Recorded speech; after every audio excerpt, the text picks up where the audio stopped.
कल्याणेच्छुक, कल्याणकामी, भगवत पशुपति,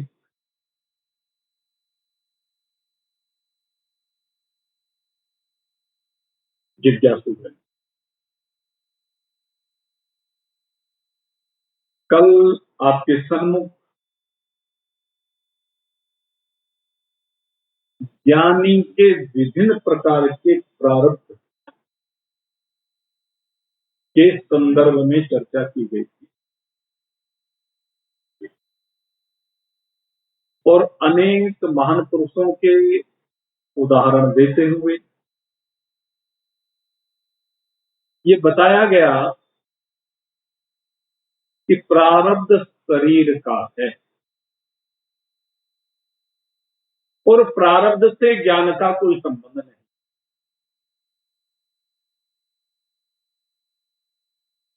इसलिए वर्ण के अनुसार, आश्रम के अनुसार, पद के अनुसार, व्यवस्था के अनुसार शरीर कहीं भी रहे, किन्हीं भी परिस्थितियों में रहे और किसी भी प्रकार से शरीर का जीवन यापन हो, ज्ञानी इन सभी से विलग है। अगर शरीर का प्रारब्ध भिक्षा मांग करके इस शरीर की यात्रा को पूरा करने में बीत जाए तो वो भी ज्ञानी हो सकता है। कोई राजगद्दी पर बैठ करके राज्य करते हुए जीवन को व्यतीत कर रहा हो, लेकिन उसका निश्चय अटल हो, अचल हो कि मैं ब्रह्म हूं। किसी का आधा जीवन भोगों में बीता हो और आधा जीवन वैराग्य में बीता हो, तो भी कोई फर्क नहीं पड़ता याज्ञवल्क्य जी की तरह। कहने का भाव यह है कि चाहे राज ऋषि की तरह रहे, चाहे ऋषियों की तरह रहे, वैरागियों की तरह रहे, लेकिन उसका निश्चय एक है कि सर्व खल विदम ब्रह्म, सब कुछ एक ब्रह्म मात्र है। इसी को ज्ञानी है। और बहुत से लोगों को संदेह होता है कि राजा के कार्य करते हुए क्या वो ज्ञानी हो सकता है। सुखदेव जी को जब भगवान वेद व्यास जी ने जनक जी के पास भेजा तो सुखदेव जी के मन में यही संदेह हुआ। जब राजगद्दी पर बैठे हुए जनक जी को देखा, बड़ी सुंदर सुंदर स्त्रियां चमर डुला रही हैं, बंदी जन स्तुति गा रहे हैं, भाट बिरदावली सुना रहे हैं, वहां पर कभी चोर आता है, कभी कोई गृहस्थी आता है, कोई सन्यासी आता है अपने अपने मसलों को लेकर के, और राजा भली प्रकार से उनको सुन करके उनके फैसले करता है। तो सुखदेव जी के मन में संदेह हो कि ये इतने लोगों का न्याय करते हुए, राज्य की इतनी गतिविधियों का संचालन करते हुए, देखते हुए, सुनते हुए सारे दिन इसी में लगा रहता है और फिर भोगों में लगा रहता है, ये काहे का ज्ञानी।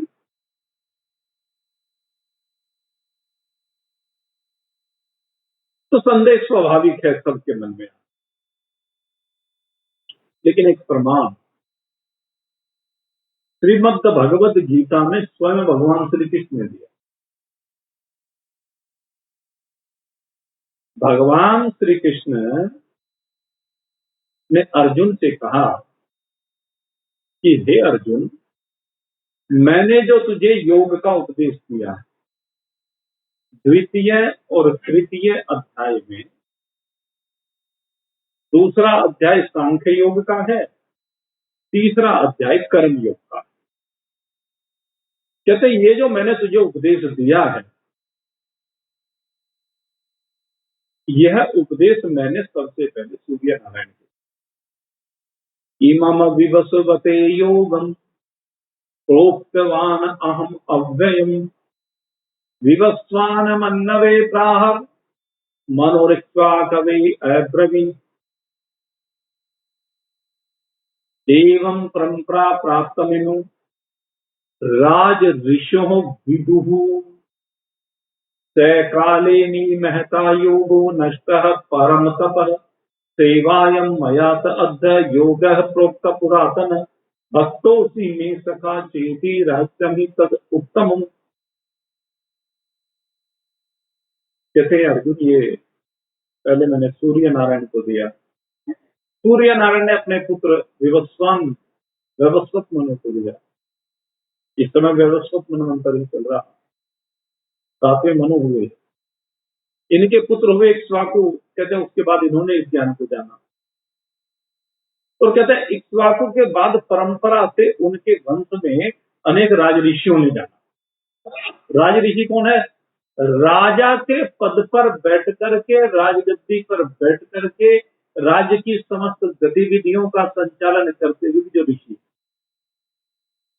और इक्ष्वाकु वंश में ऐसे ही ऋषियों की भरमार है। इसी वंश में जहां एक और भगवान श्री राम का अवतरण हुआ है, वहीं दूसरी ओर जनक जी का भी अवतरण इसी वंश में हुआ। ये बात बहुत कम लोगों को पता है। महाराज जनक, सीता जी के पिता,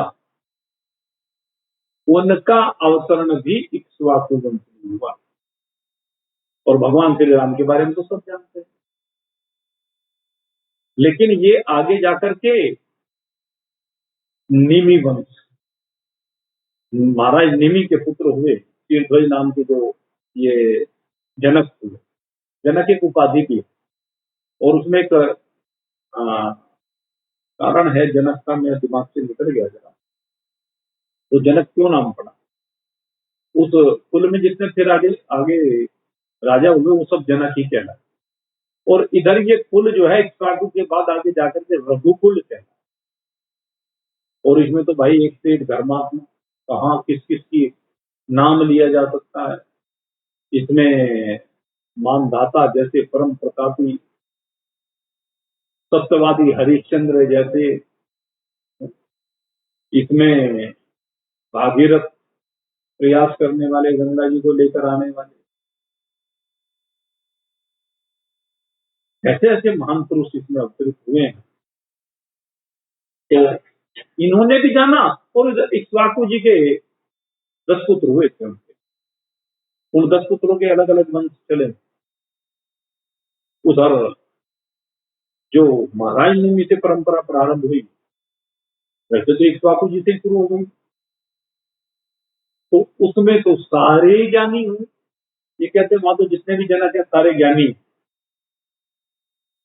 और भगवान श्री कृष्ण के समय तक भी जनक हुए, मिथिला के अधिपति जनक हुए। यद्यपि वो जो भगवान श्री राम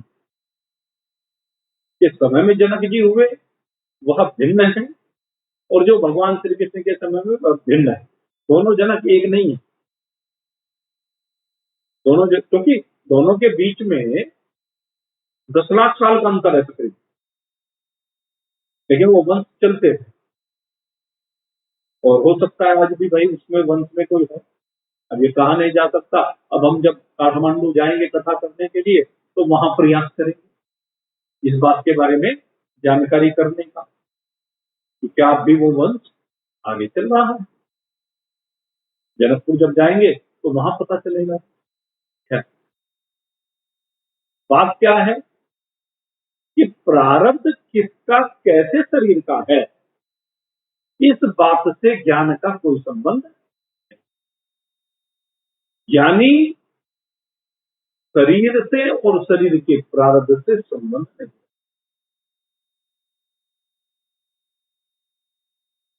नाना प्रकार का विलक्षण व्यवहार ज्ञानियों का देखने में आता है। महर्षि वशिष्ठ का व्यवहार अलग तरह का है, भगवान श्री राम का व्यवहार अलग तरह का है, जनक जी का व्यवहार अलग तरह का है, याज्ञवल्क्य जी का व्यवहार अलग तरह का है, ऋषभ देव जी का व्यवहार अलग तरह का है, भरत जी का व्यवहार अलग तरह का है, सुखदेव जी का व्यवहार अलग तरह का है।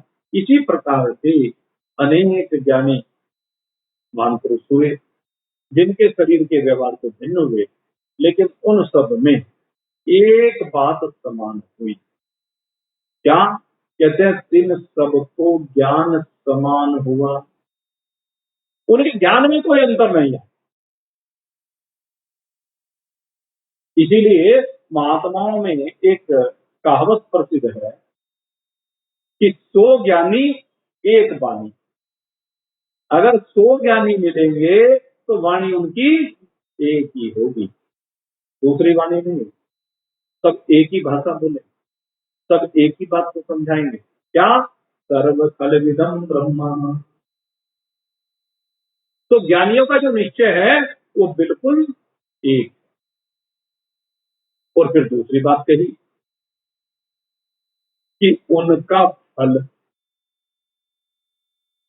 इस ज्ञान को प्राप्त करने का फल भी सबका एक है। चाहे वो जनक जी की बात हो, चाहे वशिष्ठ जी की बात हो, चाहे सुखदेव जी की बात हो, चाहे भरत जी की बात हो, चाहे सबका एक फल है। जब एक निश्चय तो एक फल। चाहे कोई राजा हो, चाहे कोई फकीर हो, उस बात से कोई संबंध नहीं है। फल उनका एक है। और क्या है? कहता वो फल है मोक्ष। वो फल क्या है? मोक्ष, मुक्ति है, अपने स्वरूप में स्थिति है। कहते हैं उस फल में कोई भेद नहीं है। व्यवहार का भेद भले ही होता हो, व्यवहार की न्यूनता से जीवन मुक्ति का जो सुख है उसकी अधिकता हो जाती है। ये पॉइंट है देखो बात का।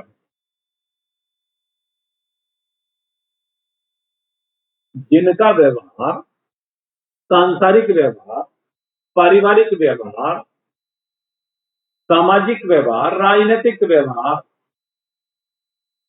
अधिक समय तक है, जिनमें मान लीजिए कोई 12 घंटे इसी में लगाता है, तो उसका जीवन मुक्ति का आनंद, तो उसकी अवधि कम हो जाती है, उस सुख की अवधि कम होती है। निश्चय तो हो गया, लेकिन वो अवधि कम है। और जिनका व्यवहार बहुत अल्प है, समझिए इस बात को, जिनका व्यवहार, व्यवहार का मतलब रोज दिनचर्या, जिनकी रोज का जो उनका परिवार में, खाने में, पहनने में, लेने देने में जो व्यवहार है, कहते वो जो व्यवहार है अगर अधिक समय तक का है तो जीवन मुक्ति का आनंद उतना ही कम। और जिसका बहुत अल्प है, केवल भिक्षा मात्र का प्रयोजन है, सुखदेव जी जैसे जिनका प्रयोजन केवल भिक्षा मात्र है, इतना सा व्यवहार है बस, तो वो जीवन मुक्ति के आनंद में अधिक समय है। लेकिन फल में कोई भिन्नता नहीं है। व्यवहारिक पक्ष में भिन्नता देखने को मिलती है, लेकिन पारमार्थिक रूप से कोई भिन्नता नहीं है। जीवन मुक्ति का जो सुख है, एक को थोड़े समय के लिए मिल रहा, एक को ज्यादा समय के लिए मिल रहा। ये इसको हम एक दूसरे वे में भी कह सकते हैं। एक को अपने स्वरूप का बोध 10 साल की उम्र में हो गया, और 100 साल मान लीजिए उसका शरीर रहा, तो उसने 90 साल जीवन मुक्ति का आनंद लिया। और एक को मरने से 1 मिनट पहले अपने स्वरूप का बोध होगा। उसका आवरण भंग केवल 1 मिनट पहले हुआ, शरीर पाप होने से 1 मिनट पहले, तो उसके जीवन मुक्ति का आनंद 1 मिनट का हुआ। लेकिन उस 1 मिनट में उसका निश्चय पक्का हो गया, तो वहीं पर मोक्ष हो। मोक्ष में दोनों के कोई फर्क नहीं है, फल में कोई फर्क नहीं है, फल दोनों का ही। व्यवहार की भिन्नता से फल के ऊपर कोई फर्क नहीं पड़ता। जैसे दादाजी ने कहा कि कंदरा में कोई कंदरा में बैठ करके अपने आत्म सुख को दे रहा है, तो वो सारे दिन जीवन मुक्ति के आनंद में विचरण कर रहा है। और एक महान पुरुष उपदेश कर रहे थे, और उपदेश करने में भक्तों से मिल भी रहे हैं, खा पी भी रहे हैं, आना जाना भी हो रहा है, तो उनका जीवन मुक्ति का जो आनंद है उसका समय उस कंदरा वाले से कम हो जाता। लेकिन ये नहीं कि दोनों के आनंद में कोई अंतर, वो आनंद का जो समय है वो बिल्कुल एक है। जैसे सोच के देखते, एक व्यक्ति राजा है और वो राजा होकर के अपने महल में बड़े सुंदर मखमली गद्दों पर शयन करता है, एसी चल रहा, एसी में पड़ा हुआ सो रहा, नींद आ गई। एक फकीर रेलवे स्टेशन पर पड़ा हुआ है, सर्दी का मौसम है, ठंड भी लग रही है, लेकिन उसी ठंड में अपने घुटने मोड़ करके, घुटने पर ठोडी लगा करके वहीं किसी कोने में किसी सीट पर दुबक करके पड़ गया और नींद आ गई। जब नींद आई तो नींद आने के बाद क्या पता रहता है राजा को कि तू मखमली गद्दों पर राजमहल में पड़ा हुआ है, या भिखारी को याद रहता है कि तू रेलवे स्टेशन पर एक कोने में तुमका पड़ा है, सर्दी शरीर को लग रही है या गर्मी लग रही है, पता चलता है। तो कहते हैं जिस प्रकार से राजा के निद्रा काल में जो सुख है और उस भिखारी के निद्रा काल में जो सुख है, दोनों में समानता। निद्रा का सुख दोनों का एक जैसा, क्या राजा क्या फकीर, सबको बराबर होता है। और राजा फकीर की बात करो, गली में पड़ा हुआ एक कुत्ता भी जब निद्रा लेता है तो उसका सुख भी वही है, कोई डिफरेंस नहीं। पशु भी निद्रा में वैसा ही सुख लेता है, पक्षी भी वैसा ही लेता है, कीड़ी मकोड़े भी ऐसा ही लेते हैं, मनुष्य भी ऐसा ही लेता है, देवता भी ऐसा ही लेते हैं, और ब्रह्मा जी भी ऐसा ही। निद्रा का सुख सबका एक जैसा है, उसमें कोई भिन्नता नहीं। तो ठीक इसी प्रकार से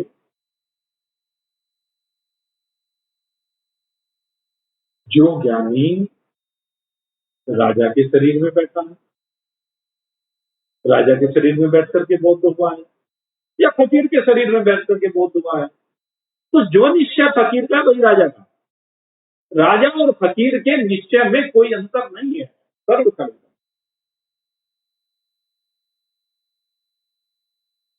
वासुदेव सर्व ने नामास्य किंचन, ये सब कुछ एक वासुदेव ही है, आप नहीं केवलम सर्व, केवल एक आत्मा ही सर्वव्यापी तत्व है, वो मैं हूं। राजा के शरीर में ज्ञान प्राप्त होने पर भी यही निश्चय हुआ, और भिखारी के शरीर में भी ज्ञान होने पर यही निश्चय हुआ। तो ज्ञान की भिन्नता नहीं है, ज्ञान सदा एक है। पंचदशी ग्रंथ की तो शुरुआती है कि ज्ञान का स्वरूप सदा एक ही है, ज्ञान सब में एक ही है, ज्ञान की कोई भिन्नता नहीं है। तो इस प्रकार से प्रारब्ध का भेद होने से ज्ञान का कोई भेद होता नहीं है। व्यवहार की न्यूनता से ही जीवन मुक्ति के सुख की अधिकता, या व्यवहार की अधिकता होने पर जीवन मुक्ति के सुख की न्यूनता देखने में आती है। है। अब यहाँ पर एक शंका बन गया। एक तो जीवन मुक्ति हुई, और जीवन मुक्ति के बाद फिर होती है विदेही मुक्ति। यानी जब तक शरीर है, इस शरीर में जितने समय अपने स्वरूप का बोध रहा तो उसको कहा जीवन। और फिर एक दिन भाई शरीर तो जाना ही है। कहते जब शरीर चला जाता है उसके बाद की बात, उसके बाद को कहते हैं विदेह मुक्त, अर्थात अब इस देह के बंधन से छूट गया। वैसे तो पहले ही छूट गया था, लेकिन अब जो लौकिक जो जीवों को दिख रही थी, अन्य जीवात्माओं को दिख रही है, उसको तो उस समय भी देह नहीं दिख रही। ज्ञान होने के उपरांत ज्ञानी को चाहे वो 50 साल जिंदा रहे, लेकिन उसको फिर देह का भान नहीं होता, देह दिखती नहीं,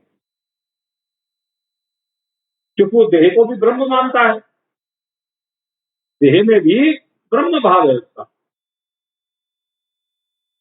उसका निश्चय है। तो ज्ञानी की दृष्टि से तो जीवन मुक्ति और विदेह मुक्ति कुछ नहीं, ज्ञानी की दृष्टि में नहीं है। ये भी किसकी दृष्टि में है? ये जो संघ में और अन्य लोग उसको देख रहे हैं, अन्य जो जीवात्माएं उसका अवलोकन कर रही हैं, उनकी दृष्टि में है ये भी कि वह तो विदेह मुक्त भी हो गया। पहले जीवन मुक्त थे महान पुरुष, अब विदेह मुक्त हो। ये जीवों की दृष्टि, ज्ञानी की दृष्टि में, ज्ञानी की दृष्टि तो सदा ही अहम ब्रह्मास्मि। अब कहते हैं कोई शंका करे कि जो जीवन मुक्ति के सुख को त्याग करके, यहाँ तो शंका कर ली किसी ने कि हमें ज्ञान हो गया और ज्ञान होने पर जीवन मुक्ति के सुख का तो त्याग कर दे और तुच्छ भोगों में प्रवृत्त हो जाए। ज्ञान होने के उपरांत बहुत बड़ी बात कही, जीवन मुक्ति के सुख का तो त्याग करे और भोगों में प्रवृत्त हो जाए। तो कहते हैं वो विदेह मोक्ष को त्याग करके वैकुंठ आदि लोक की इच्छा करने लगेगा, वहां चला जाएगा। तो अब कहते हैं ये शंका बिल्कुल निराधार है, बिल्कुल गलत। ये बहुत बड़ी बात कही जा रही है, इसके ऊपर गौर करना, क्योंकि आगे आप सबके जीवन में काम आएगी ये बात। जब आप इस आनंद की ओर बढ़ेंगे तो सबके काम होगी। वैसे तो मैं तो बात करता हूँ इसी शरीर में, लेकिन अगर यदि इस शरीर की बात भी ना हो, किसी अगला शरीर भी मिल जाए किसी कारण से, तो ये जो संस्कार मैं आज आपको दे रहा हूँ, मैं क्या दे रहा हूँ, ये स्वामी जी दे रहे हैं निष्कंदन, और ये भी क्या दे रहे हैं, भगवान ने दिए। ये संस्कार की बात, ये आपके अंतःकरण में संस्कारित हो जाएंगे, केंद्रित होकर के यहाँ पर अंतःकरण में ये यहाँ पर जम जाएंगे, बैठ जाएंगे। ये ध्यान रखना, ये बहुत बड़ी शंका का समाधान है। क्या जीवन मुक्ति का आनंद एक बार लेने के बाद वो उसे छोड़ के भोगों में लग जाएगा? यहाँ ये बात कही गई है, ये शंका करेगी भोग में लग गया। जैसे कभी योग वशिष्ठ की बारी आएगी तो उसमें एक प्रकरण आता है चुड़ाला का और शिखिर ध्वज। महाराज शिखिर ध्वज राजपाट का काम करते, उनकी धर्मपत्नी चुड़ाला परम विदुषी और महान पुरुषों का संग करती, सत्संग करती, और उस सत्संग के परिणाम स्वरूप उसको अपने स्वरूप का बोध हो। और जब उसको अपने स्वरूप का बोध हो गया तो फिर तो हर्ष में प्रसन्न रहे, आनंदित रहे। राजा उसको देखता है, चुड़ाला, हम दोनों साथ रहते हैं, साथ खाते पीते हैं, पर तो हर समय खुश रहती है, मैं तो नहीं रहता। क्या राज की बात है? कहने लगे महाराज मुझे अपने स्वरूप का ज्ञान हो गया। हाँ, स्वरूप का ज्ञान ऐसा होता है, स्वरूप का ज्ञान। और तू स्त्री को, स्त्री के शरीर में तो ज्ञान होता है क्या?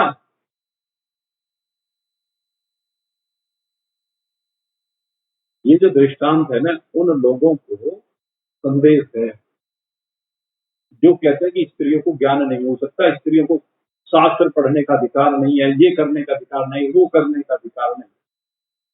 पता गुलामी की जंजीरों में जकड़े रखा हो, उनको जवाब है योग वशिष्ठ पढ़ने, क्योंकि वो तो दबा के रखना चाहते, गुलाम बना के रखना चाहते। आज भी कुछ जगह पर ये मानसिकता है। हमारी संस्कृति से तो ये मानसिकता अब बाहर होती, चूंकि बीच में कुछ प्रभाव रहा, पहले नहीं था। आपको बता दें, पहले नहीं था ये तो बीच में कुछ बस एक पीरियड रहा बीच में, और अब फिर उसमें बदलाव आ गया। कोई कोई अब भी है जो इस तरह की बातें करता है। मैं आज उसको बता को पढ़ने का अधिकार नहीं है इस तरह का, तो वो कहते का बात है कि वो हवन भी करने का कोई जरूरत ही नहीं है।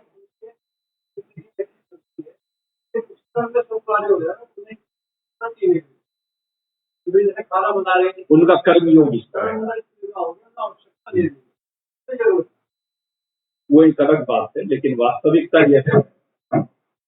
देखो मैं आपको बताऊं, अगर शास्त्र की बात माने, भगवान की बात माने, भगवान के अंदर तो स्त्रीपन और पुरुषपना कुछ है ही नहीं। सबसे पहली बात तो अर्धनारीश्वर स्वरूप है। भगवान ने संसार की व्यवस्था को बनाने के लिए स्त्री और पुरुष का जोड़ा बनाया। ये तो संसार की व्यवस्था को बनाने के लिए, संसार को चलाने के लिए ये दो प्रकार के शरीरों की आवश्यकता, सीधी सी बात। और गीता जी अभी जब मैं आपको पढ़ाऊंगा उसमें इस विषय को बहुत गहराई से भगवान ने समझा। कहता है बीज भी मैं ही हूं, भूमि भी मैं ही हूं, दोनों चीज मैं ही हूं, मेरे से बिना ही कुछ नहीं।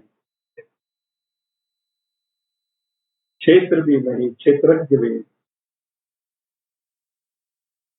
और ये जो चुड़ाला का दृष्टांत है, ये योग वशिष्ठ का दृष्टांत है। योग वशिष्ठ क्या है आपको बताएं? योग वशिष्ठ क्या है?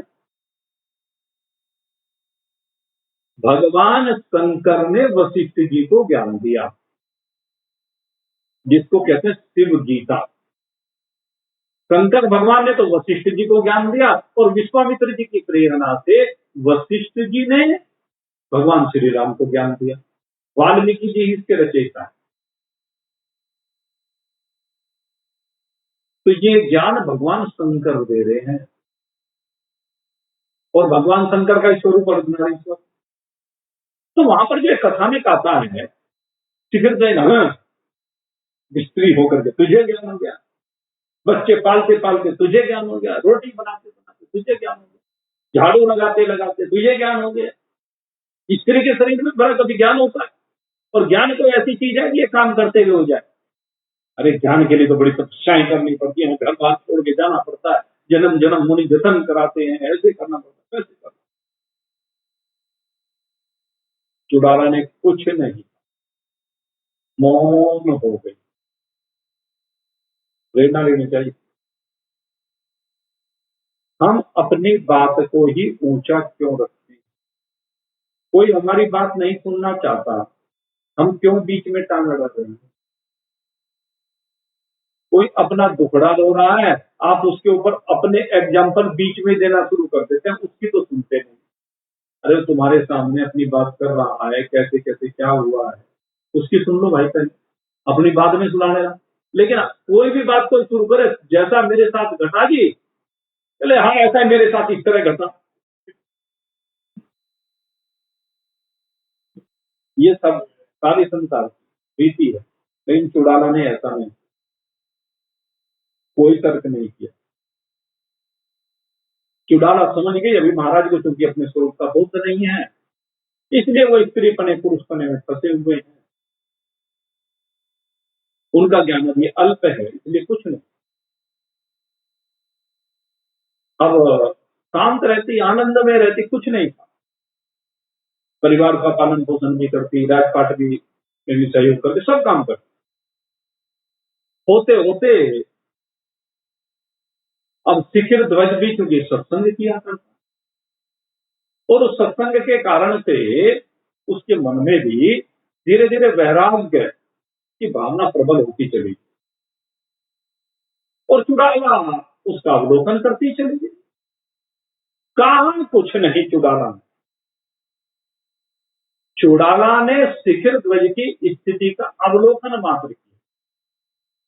और एक दिन प्रातः काल ब्रह्म मुहूर्त जी या आधी रात को कह लीजिए, महाराज शिखिर ध्वज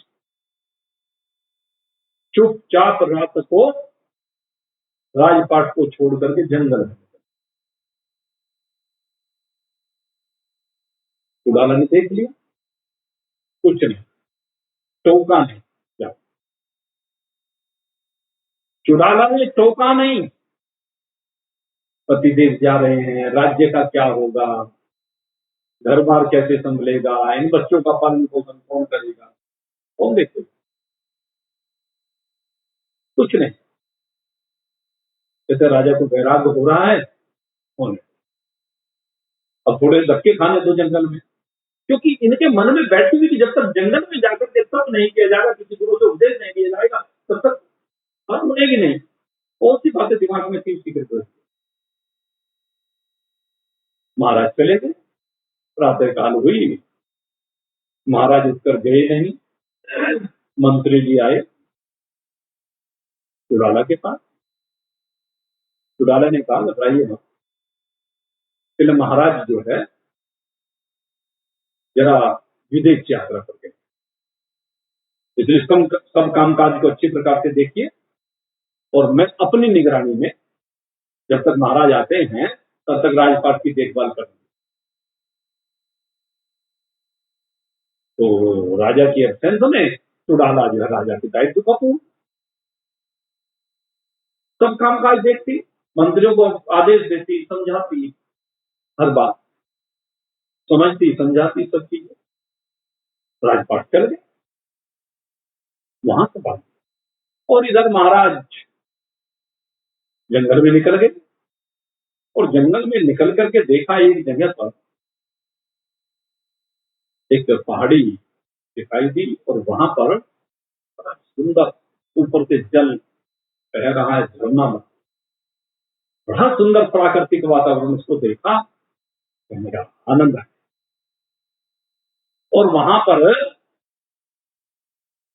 एक बड़ी सुंदर सी झोपड़ी, अपने हाथों से झोपड़ी बना, वहां पर फलदार वृक्ष लगे हुए थे, उन्हें खा खा करके जीवन निर्वाह करने लगे। फुलवारी लगा ली, अब राजा के संस्कार थे तो इसलिए बहुत सुंदर सा वहां पर भी तामझाम सारा। अब भाई जैसा व्यक्ति होता है वो वैसा ही करता है, जैसे उसका प्रारंभ होता है, नहीं तो जरूरी थोड़ा था वहां बागवानी करनी, फुलवारी करनी, तो उस काम में लगा, और धीरे धीरे साधना करते चले गए, करते गए करते गए। अब एक दिन चुड़ाला ने देखा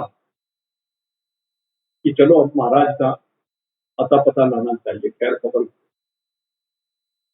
और खैर खबर लेने के लिए चल दी, आकाश मार्ग से गमन किया, और गमन करते करते देखा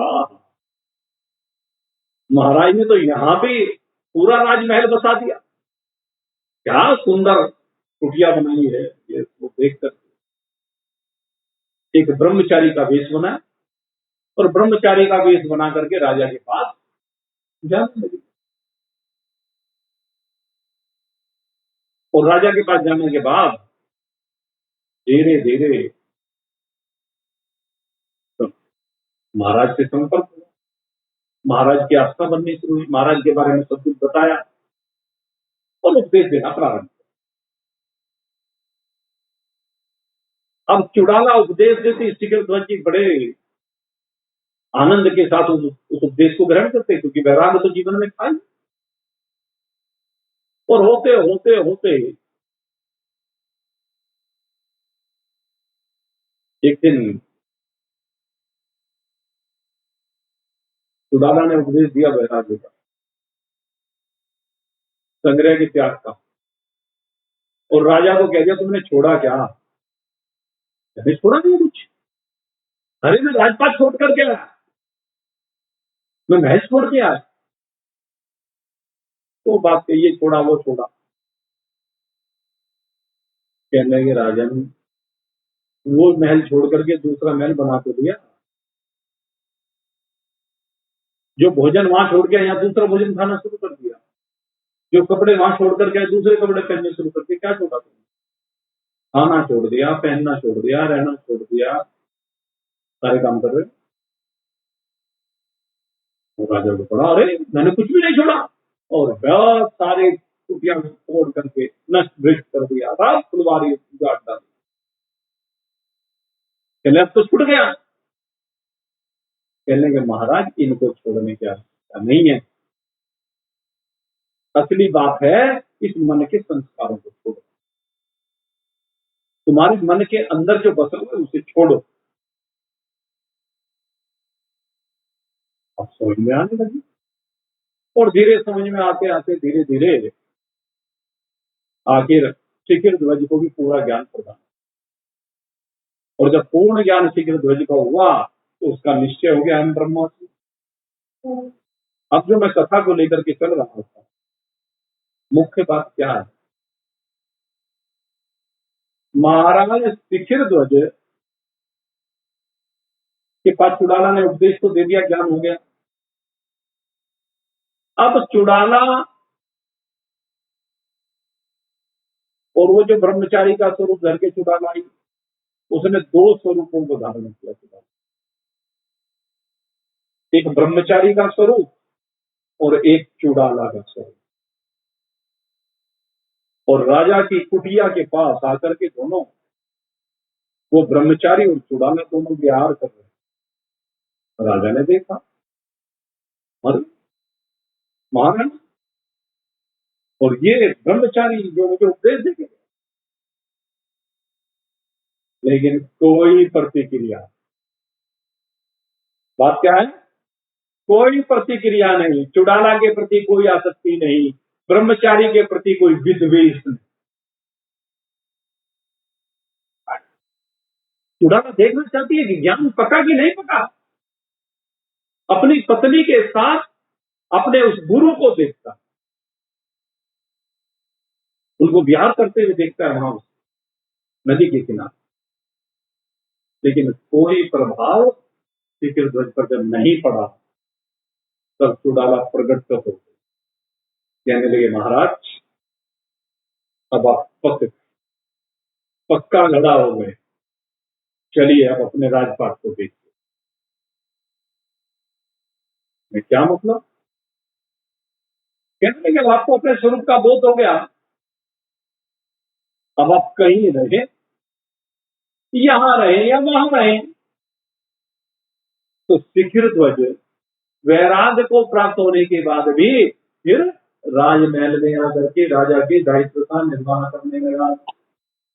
लेकिन अब शिखर ध्वज असंग है, कहीं चिपका हुआ नहीं, उसका जीवन मुक्ति का आनंद अब वो वहां ले रहा है। कुछ आनंद जंगल में लेकर के आया और कुछ अब महल में ले रहा। इस प्रारब्ध की भिन्नता, प्रारब्ध की भिन्नता से ज्ञान का कोई संबंध नहीं, निश्चय एक ही है, ज्ञान एक ही है। तो कहते हैं कि जब जीवन मुक्ति का आनंद हो जाता है उसके बाद उसे त्याग के भोगों में लगे। अब शिखर ध्वज के दृष्टांत को देखकर कोई ये कहे तो कहते हैं ये शंका बनती नहीं, जीवन मुक्ति के सुख का त्याग और भोगों में प्रवृत्ति। कहते प्रारब्ध से तो संभव है, जैसे शिखर ध्वज का उदाहरण इन्होंने भी एक जगह पर दिया था। शिखर ध्वज का कहते ये प्रारब्ध से संबंध है। कुछ समय प्रारब्ध में वैराग लिखा है और कुछ समय राजपाट लिखा है। ये तो एक स्वाभाविक सी बात है। हमारे प्रधानमंत्री का प्रारब्ध देख लीजिए भाई, चाय बेचने वाले से रेल में चाय बेचते हैं अपने पिता के साथ, राजगद्दी पर बैठे। तो यही तो है फकीरी से अमीरी, फकीरी से बादशाही। और ऐसा आप लोग भी जो यहाँ पर बैठे हुए हैं, हम अगर यदि केवल आज के रूप को देखें, पुराने रूप को आप भी अपने देख लीजिए, कितना परिवर्तन हो गया, क्या स्थिति थी और क्या हो गई। कोई ऊपर से नीचे भी आ गया, कोई नीचे से ऊपर भी चला। ये तो शरीर का प्रारंभ है, क्या फर्क पड़ता है। शरीर की विभिन्न स्थितियां हैं। बाल्यावस्था किस रूप में बीती, जवानी कैसे बीती, प्रौढ़ावस्था कैसे बीती, अब बुढ़ापा कैसे बीत रहा है, कुछ देख। ये सब चीजें रोज बदल रही है, तो बदलने दो। लेकिन सब शरीरों में रहने वाले, सब अवस्थाओं में रहने वाले आप सदा एक हैं। इसमें किसी को संशय है क्या? आप जिसने बाप के शरीर की बाल्यावस्था को देखा वो हैं। आप वो हैं जिसने शरीर की जवानी को देखा। आप वो हैं जिसने प्रौढ़ावस्था को देखा। आप वो हैं जिसने बुढ़ापे को देख रहे हैं। आप वो हैं। तो वो तो अलग अलग है, का वो तो एक ही है ना। तो एक है, ऐसे ही ज्ञान भी एक है। वो आनंद, वो निश्चय, वो एक है। इसलिए जीवन मुक्ति के आनंद को पाने के बाद भोगों में प्रवृत्ति प्रारब्ध से तो देखी जा सकती है, पहला पक्ष तो ये। लेकिन कहते हैं, जो ये कह रहे हैं कि विदेह मोक्ष का त्याग होकर के परलोक को कोई गमन कर जाए, कहते हैं ये संभव नहीं है। कहते परलोक नहीं जाएगा। कहते क्यों नहीं जाएगा? बीच कहते हैं तस्य प्राणा इहि पर विलीयते, उसके प्राण यहीं पर विलय को प्राप्त हो जाते हैं। उसके प्राण उत्क्रमण नहीं करते, ऊपर नहीं जाते। ज्ञानी के प्राण इस शरीर से बाहर जाते हैं। तस्य प्राणा इहि पर विलीयते, उसके प्राण यहीं पर जब लय को प्राप्त हो जाते हैं, तो फिर ये इसमें से जीव किसी लोक में कैसे जाता है? ज्ञानी किसी लोक को गमन नहीं करता।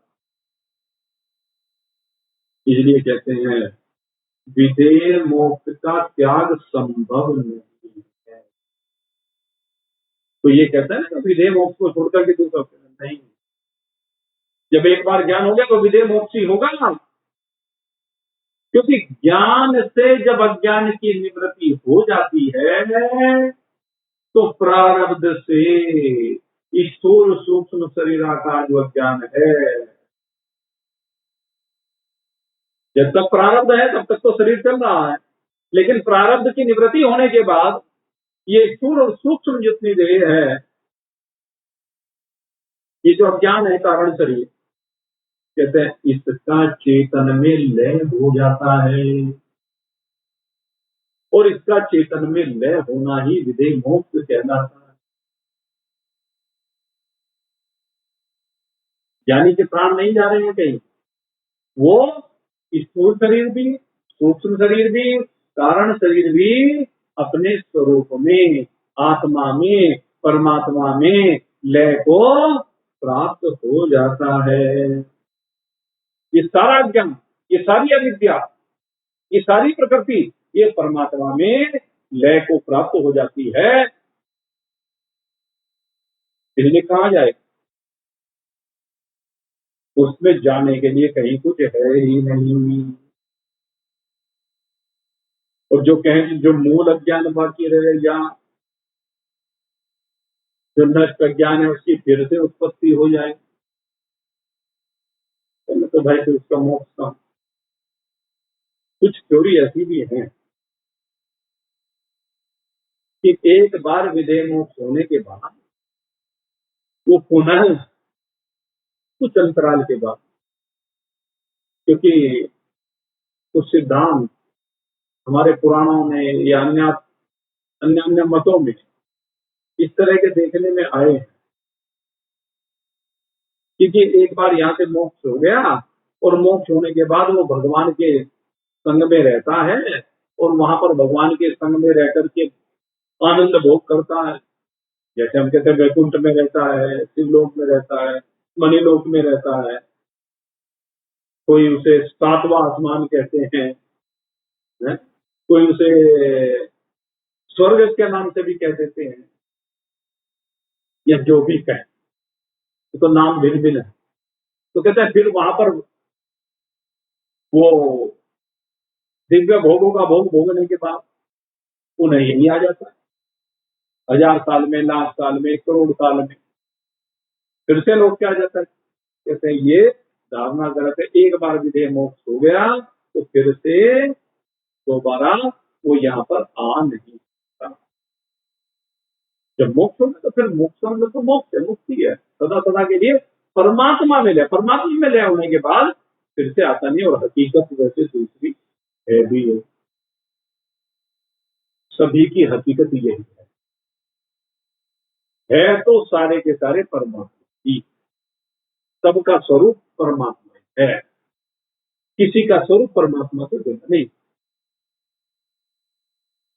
किसी का भी स्वरूप परमात्मा से भिन्न है ही नहीं। सबका स्वरूप एक परमात्मा ही है, बस वो तो केवल ज्ञान और अज्ञान की बात है। जो ज्ञानी है उसकी समझ में आ गया है और जो अज्ञानी है उसकी समझ में आया नहीं है, ये अंतर। जिसकी समझ में नहीं आया उसका चक्र अभी चल रहा, और जिसकी समझ में आ गया उसका चक्र चलना पड़ा। सीधा सा मोटी ही भाषा में इतना सा खेल है। तो कहते हैं कि फिर उत्पत्ति अगर हो तो ये विधेय मोक्ष नहीं होता, क्योंकि मूल अज्ञान का विरोधी ज्ञान जब हो जाता है तो फिर अज्ञान बाकी रह ही नहीं सकता। प्रकाश के हो जाने पर अंधेरा रह ही नहीं सकता।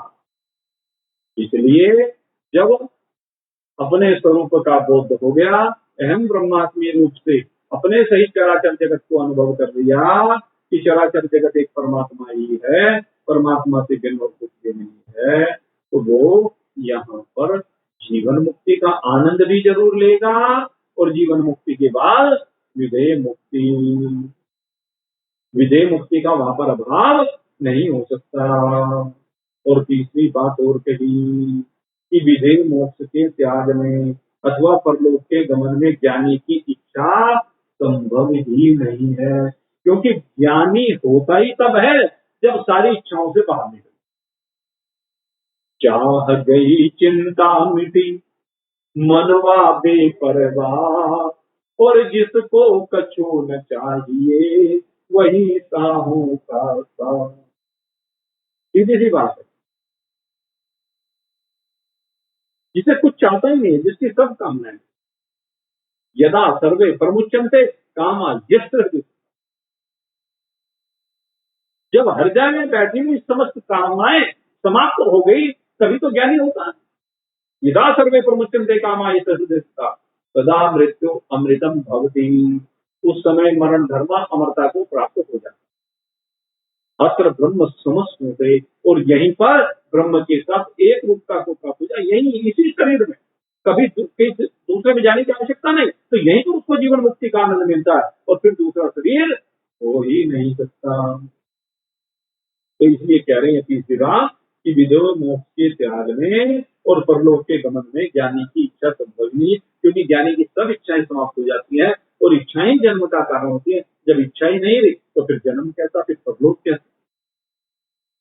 जैसे ज्ञानी में अगर कोई इच्छा दिखाई देती है तो प्रारब्ध से तो दिख सकती है।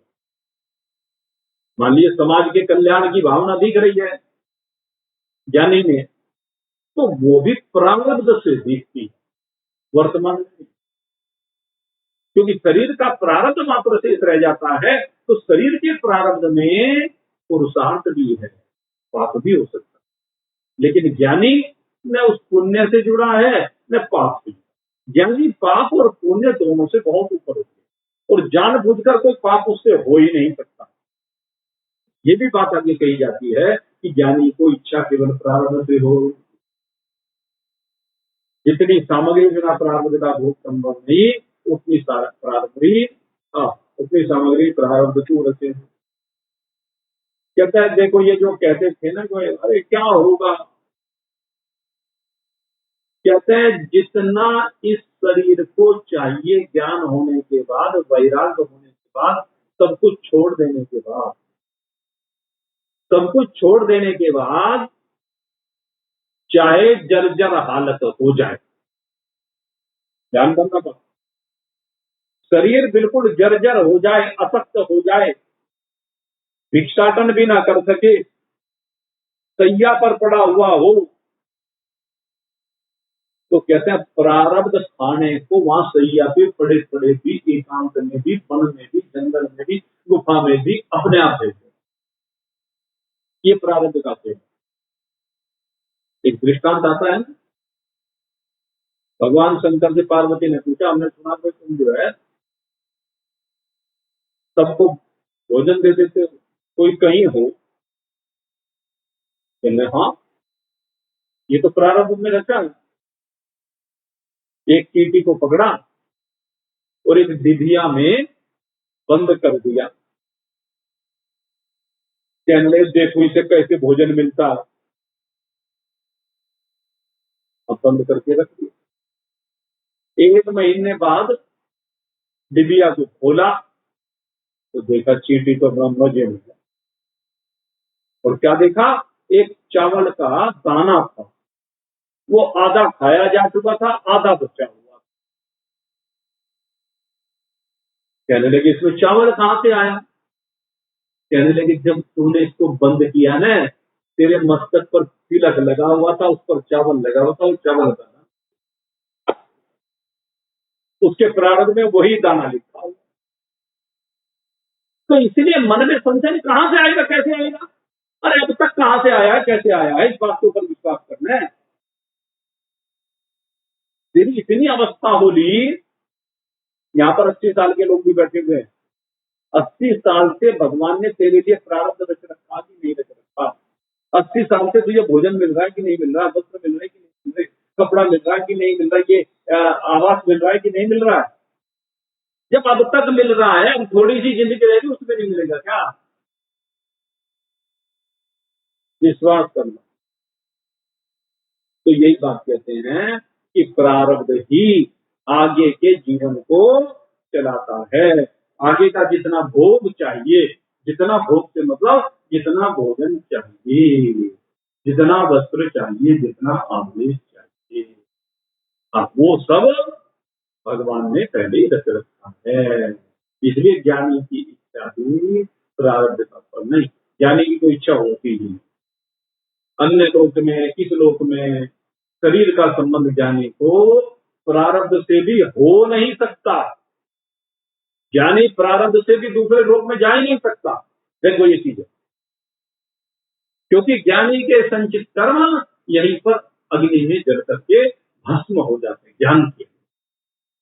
इसलिए किसी भी प्रारब्ध से विधेय मोक्ष उसका दुख नहीं सकता है। तो इस बात को भली प्रकार से समझिए।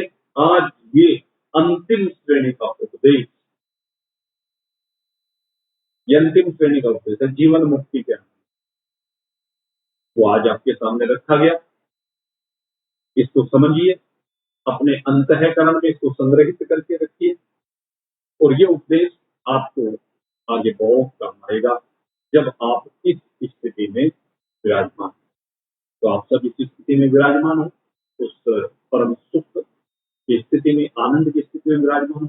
आप सभी के लिए बहुत बहुत शुभकामना करते हुए अब यहीं पर विश्राम दे रहे हैं। बोलिए सच्चिदानंद भगवान